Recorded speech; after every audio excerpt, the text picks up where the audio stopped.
Welcome to the second video of our video series on the biggest mistakes I see in scientific grant writing and how to fix those mistakes. This video is going to focus on mistakes relating to the formatting of your grant. If you want to see the previous video relating to mistakes relating to your reviewer, you can find the link below here. And if you're interested in the next two videos coming up in the series, don't forget to subscribe to the channel so you will see those videos when they are posted. Otherwise, I'm Casey Butler here with ButlerSciComm, and let's get started.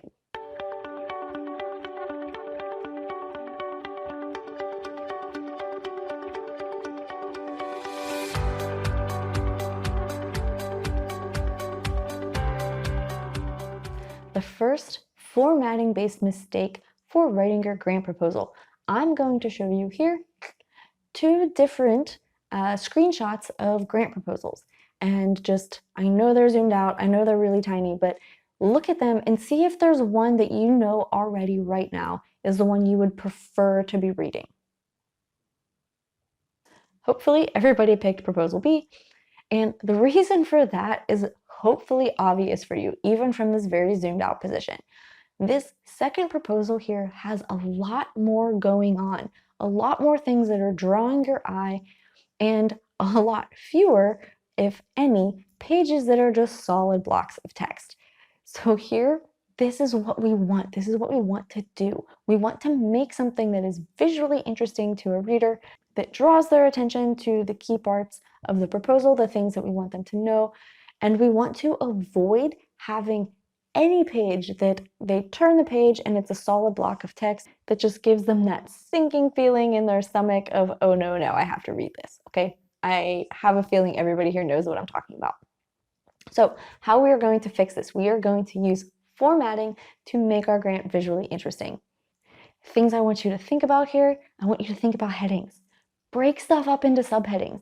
Put in the subheading exactly what's going to be in that section, like broader impacts, or potential pitfalls, or interdisciplinary aspects. Whatever things they're looking for in this grant, make it a heading. Separate that heading out with a bit of white space. Make the heading bold. It's going to be easy for them to find. It's going to help break up that page. Also, make sure you add some figures. Having colored figures throughout the grant is also going to help break up those solid blocks of text. Sometimes your reviewers are going to be visual learners, maybe. That's going to be easier for them with figures that they can look at. Or you can just maybe explain something with less space in a figure than you can with using text. So go in there, add figures where you can to help supplement what you're saying and help break up those blocks of text. Next, consider formatting your text. When you have those clear statements of this is what we're trying to do in this grant, or these are the broader impacts of the grant, or these are the interdisciplinary aspects of this proposal, go in and format that text. Make it so that when somebody flips the page of your grant, their eyes go straight to a line of bold italic text that says these are the broader impacts. Okay, it will be impossible for your reviewer to miss those key points if you go through and use text formatting. And with a grant proposal, it is perfectly acceptable to use text formatting throughout to call attention to different things. Now, you don't want to go overboard with your formatting. If every line is highlighted, no line should be highlighted.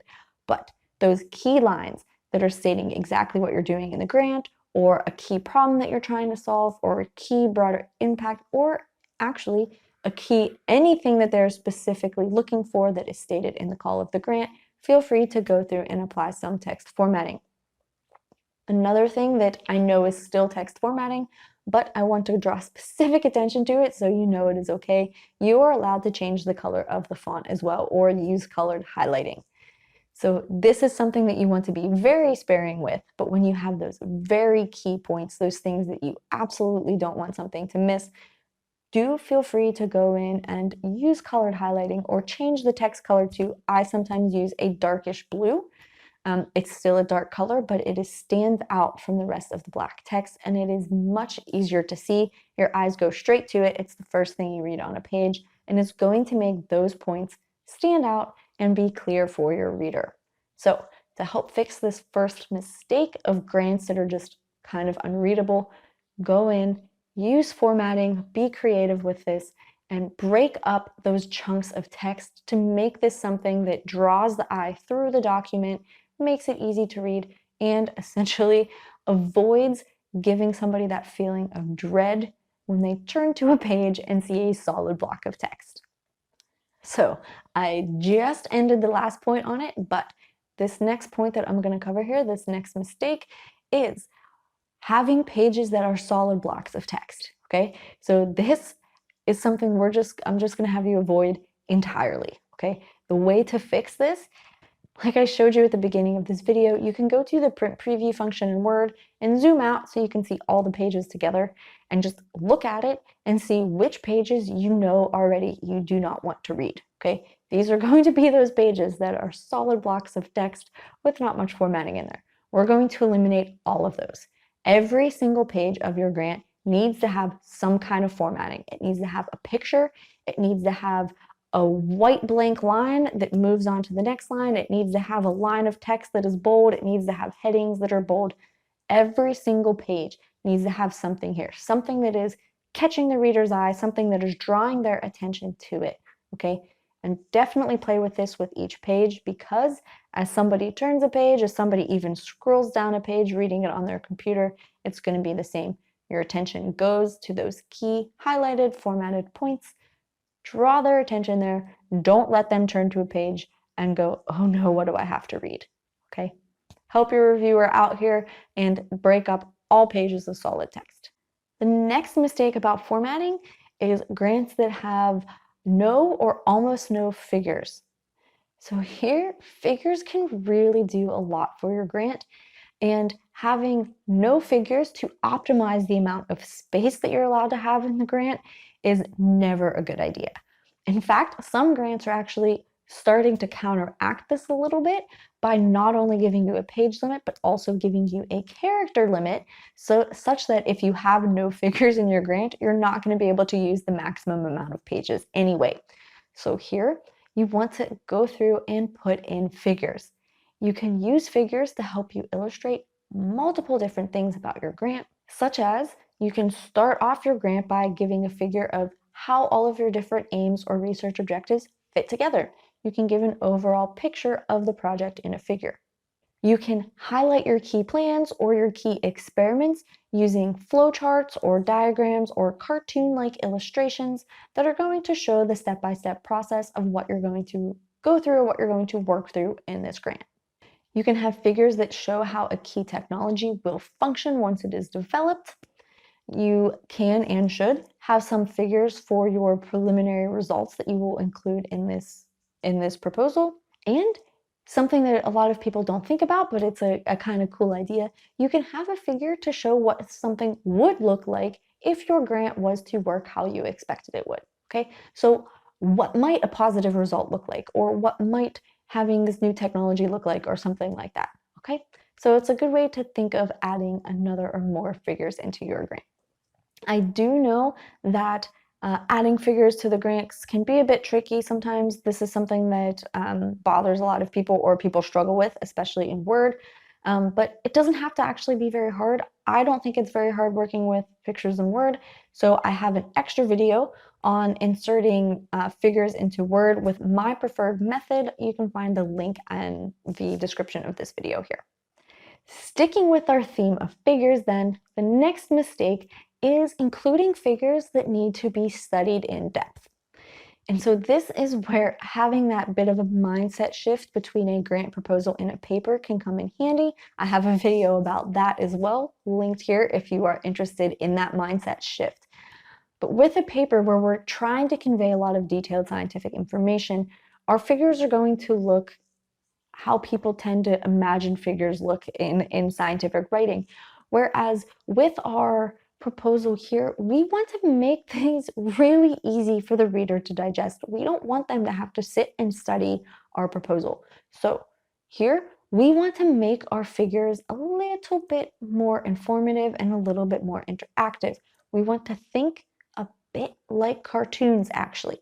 So instead of just showing a chart with the bars going up, you can include an arrow with that, with a little bit of text that shows like increasing this with increasing that, or just things that are showing the readers the trends in the data. So they don't have to look at this themselves and figure out what these trends are. So anywhere you can go in and add things like arrows or highlights or circle a key point of data and indicate what that is going to help your reader much more easily digest each one of your figures. Okay, with this, also think about your figures a bit more on the magazine side instead of a newspaper, like you'd see from that mindset video. Whereas here we do want these to be attention grabbing. We want these to be bright and flashy and convincing and easy to digest, okay? Think about the mindset that you are in when you read a newspaper versus a magazine, okay? With a magazine, you don't want to be studying things. You don't want to be looking and, oh yeah, that is going up there. Okay, what does that mean again? You don't want that in your grant. You want your grant reviewer to look at your figure and be like, oh yes, when this goes up, this goes up. Good, perfect, okay? You want it to be that simple. Also then, with your figures, a couple key points to remember here. Don't include any information in your figure that you don't talk about in your grants. This often comes when people take a figure prepared for a paper and put it directly into the grant, but it is not entirely relevant. Remake your figures for your grants, especially if you have any extraneous information in there. Maybe you're using an acronym that you didn't bother defining yet in the grant because it's not so important. Whatever that is, make sure that the content of the figure does match the content of the grant proposal.